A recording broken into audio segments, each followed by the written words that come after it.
Monetary policy అంటే ఏంటో చూద్దాం. చదవండి ఒకసారి, ఏం అర్థమైందో చెప్పండి. Monetary policy refers to the credit control measures adopted by the central bank of a country. It is a policy employing central bank's control of the supply of money as an instrument for achieving achieves of general economic policy. ఇందులో మనకు కొన్ని పదాలు ఉన్నాయి, అర్థమవునాయి, చూద్దాం. As a policy employing central banks control. Central bank control అంటే ఏంటండి?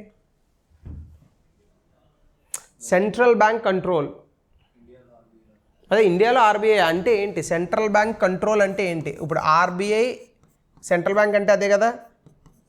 RBI control of the supply of money. RBI control of money supply అంటే ఏంటి అసలు? అంటే నిన్ననే మనం ఆ ఎగ్జాంపుల్ మీకు చెప్పాను కదా, ఆర్బీఐ ఎట్లా మనీ సప్లైని కంట్రోల్ చేస్తే ఇన్ఫ్లేషన్ అనేది ఇది అవుతుంది అని. కానీ మీకు ఏం చెప్పలేదంటే ఆర్బీఐ ఎలా కంట్రోల్ చేస్తుంది అనే విషయం చెప్పలేదు, అవునా? సో ఇక్కడ మనం ఏం చేస్తామంటే ఆర్బీఐ మనీ సప్లైని పెంచగలదు, ఆర్బీఐ మనీ సప్లైని తగ్గించగలదు. ఇదైతే మీకు తెలుసుగా. ఆర్బీఐ మనీ సప్లైని పెంచగలదు, అలాగే ఆర్బీఐ మనీ సప్లైని తగ్గించగలదు. ఈ విషయం అయితే మీకు తెలుసు కదా. ఇప్పుడు మానిటరీ పాలసీలో మనం ఏం చూస్తామంటే ఏ టూల్స్ ఉపయోగించి మనీ సప్లైని ఆర్బీఐ పెంచగలదు, తగ్గించగలదు. ఏ టూల్స్ను ఉపయోగించి ఆర్బీఐ మనీ సప్లైని పెంచగలదు, తగ్గించగలదు. అలాగే ఈ టూల్స్ ఏవైతే ఉంటాయో వీటిని ఇన్స్ట్రుమెంట్స్గా చేసుకొని general economic policy. General economic policy అంటే ఏముంటుంది? ఆబ్జెక్టివ్స్ చూసాం కదా. అన్ఎంప్లాయ్మెంట్ ఉండకూడదు, జీడిపి గ్రోత్ రేట్ పెరగాలి, అగ్రికల్చరల్ పీపుల్ అందరికీ కూడా రుణాలు అందాలి, ఇలాంటివి చూసాం కదా. సో ఇవన్నీ ఎలా సాధిస్తుంది? ఇదే మానిటరీ పాలసీ. సో దీన్నే తెలుగులో ద్రవ్య పరపతి విధానము అంటాం. ఓకే, ద్రవ్య పరపతి విధానము మంచి ఇంట్రెస్టింగ్ టాపిక్, మీరు చాలా జాగ్రత్తగా చదవాలి. సో భారత రిజర్వ్ బ్యాంకు ద్రవ్య విధానం ఇందాక చెప్పిందే తెలుగులో.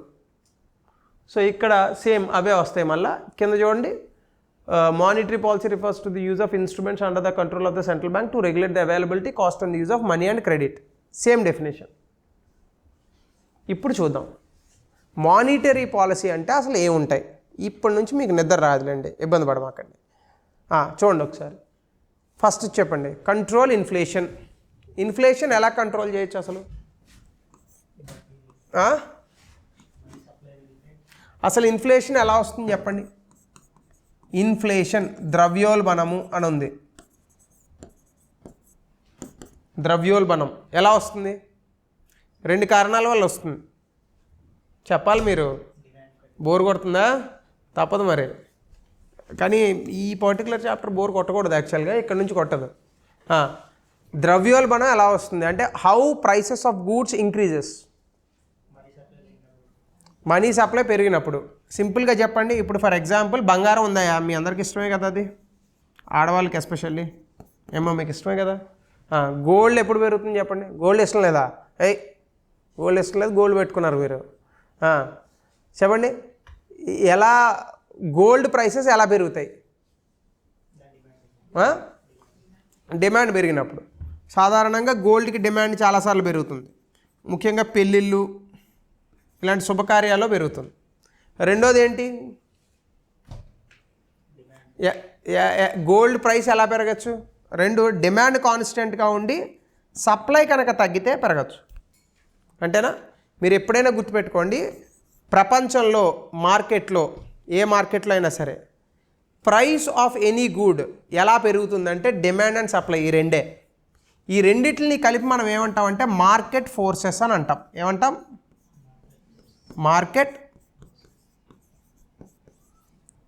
ఫోర్సెస్ అని అంటాం. Market forces.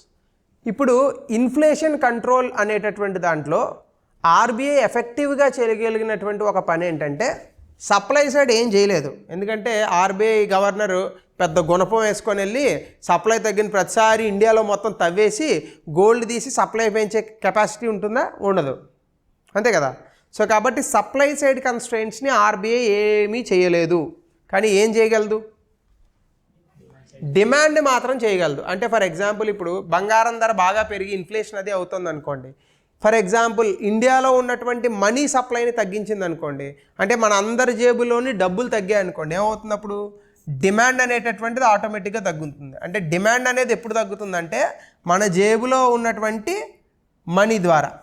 సో ఈ మనీ సప్లైని కనుక తగ్గిస్తే డిమాండ్ ఆటోమేటిక్గా తగ్గుద్ది.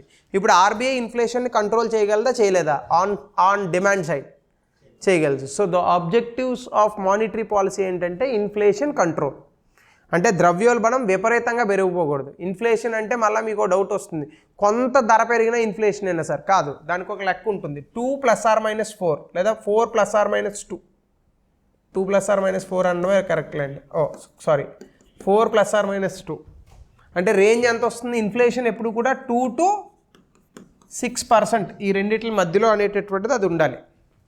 అంతకుమించి ఎక్కువ ఉండడానికి వీల్లేదు. ఇప్పుడు ఎంత ఉంది? 8.67 ఎంత ఉంది మరి? ఎందుకు? COVID situations. అర్థమవుతుందా?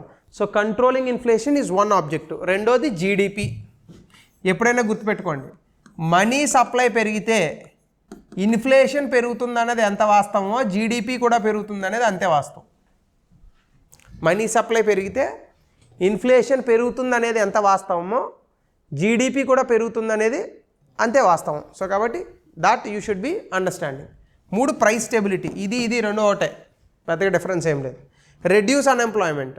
జీడిపి ఎప్పుడైతే పెరిగిందో అన్ఎంప్లాయ్మెంట్ ఏమవుతుంది? జనరల్గా తగ్గుతుంది. బికాజ్ మోర్ గూడ్స్ మీరు ఉత్పత్తి చేయాల్సి వస్తుంది కాబట్టి. రెగ్యులర్ కరెన్సీ ఎక్స్చేంజ్ రేట్స్ అంటే డాలర్తో రూపాయి మార్క్ విలువని ఆపడం కూడా ఆబ్జెక్టివ్స్ ఆఫ్ మానిటరీ పాలసీ. ఇది చాలా ఇంపార్టెంట్ అండి. ఎగ్జామినేషన్లో క్వశ్చన్గా రావడానికి అవకాశం ఉంది.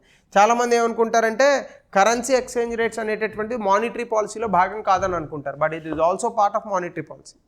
చివరిలో సోషల్ వెల్ఫేర్, అది కేవలం ప్రభుత్వానికే సంబంధం, but it is also part of monetary policy. So social welfare కూడా part of monetary policy. So ఇది కూడా క్వశ్చన్గా వచ్చేటటువంటి అవకాశం ఉంది. సో గుర్తుపెట్టుకోండి.